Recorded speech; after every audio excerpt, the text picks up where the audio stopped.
Today I'm in my working gear because I'm going to build another worm farm. What has happened is that we moved house. I had to I had to leave the worm farm where it was. What I've done now is I've got to this new house and I've got a couple of challenges. One is trying to find a place that's cool enough for these worms. The other thing is, how do I build a worm farm that is okay outside in all of the heat, keeps those worms alive and allows them to generate, in other words, to breed and give me higher numbers. So what I'm going to do now, I'm going to go through step by step just exactly what I did to establish a new worm farm. This is the simplest thing you can do, but I tell you what, it's very low cost and it will have you getting worms every time you go out fishing. When you're considering where to put your worm farm, just think of where does the sun hit most? Can you get shade, or can you minimise the amount of sun that you've got? So usually I try to have them in somewhere that is largely shaded. In my current house, because of the way it's facing, that is a little bit difficult. So what I've done is I've come to the side of the house. This is on the east side, so what will happen is the sun, as it comes over the top, is I'll only get a shaft of light probably for about an hour. So that's really good. So that's minimising the amount of sun.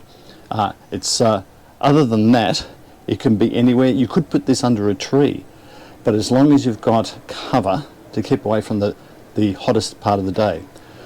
What I'm also going to do is not make it out of plastic. The trouble with the plastic worm farms that you buy is that they work very, very well, but you do have to keep them in the shade. But the other thing is, on those days in a Melbourne summer when it gets very, very hot, you know, there's 43-degree days, a plastic container that is off the ground, allowing heat to circulate right around it, that can cook your worms.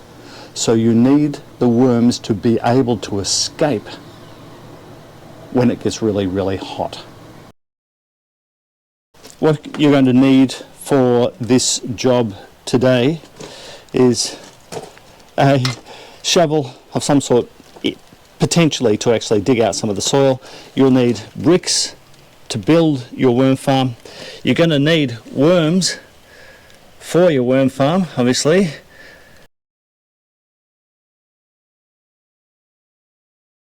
To grow those through. Some sort of bedding. Here I've got shredded paper, but you can tear up newspaper, bits of cardboard, something for the fish to actually live in.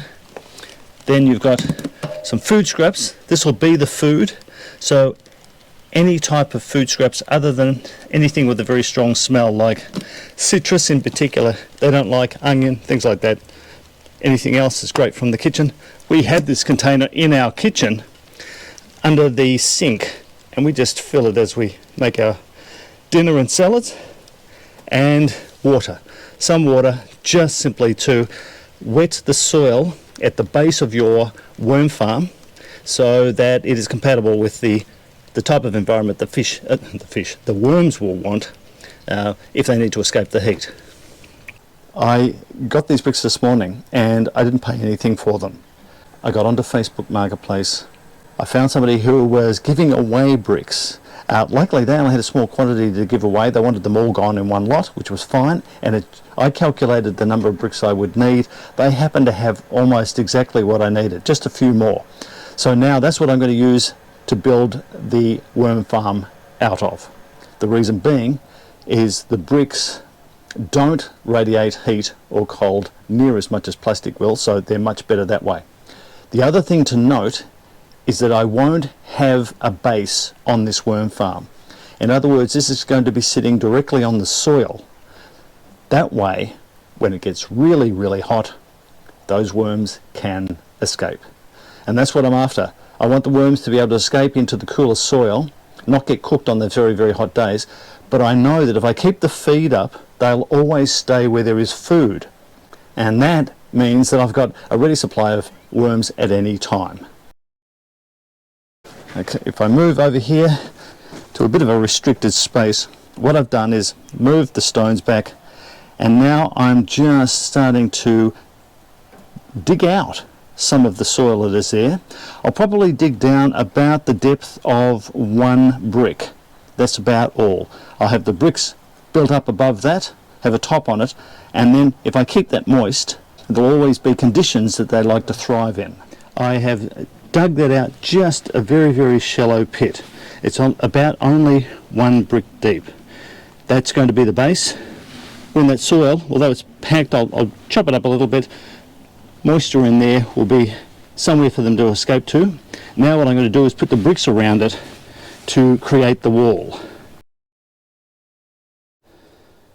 Alright, so after a little bit of digging and all, I've managed to get the frame for the worm farm. Now you'll notice there's 2 bricks on this side, 1 brick on that side, and some wood chocks on the side. Well, unfortunately underneath there was some concrete and things that I couldn't get round, so to try and make it all fit, I've just basically wedged that with a little bit of wood. But look, it doesn't matter how makeshifted it is.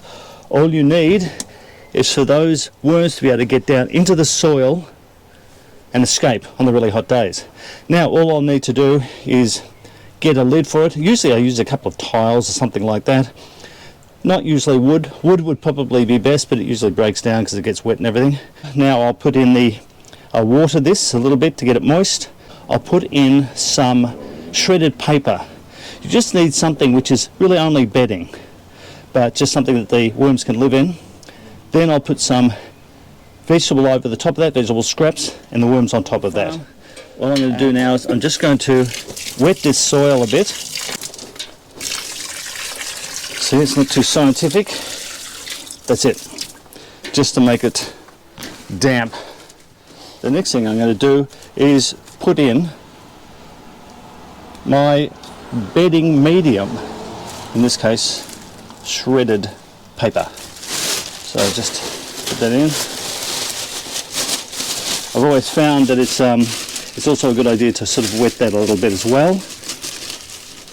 Yeah, I've just dampened this a little bit so that it's not dry. I mean, anything dry would be detrimental to the worms.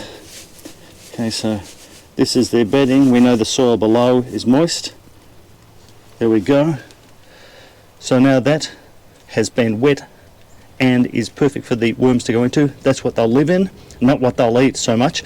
But I think as it breaks down over time, they may well consume it. So I've got my worm farm prepared. I've got all the vegetable matter there. The last thing I'm going to do is just add my worms on top. So this just goes straight on top like that.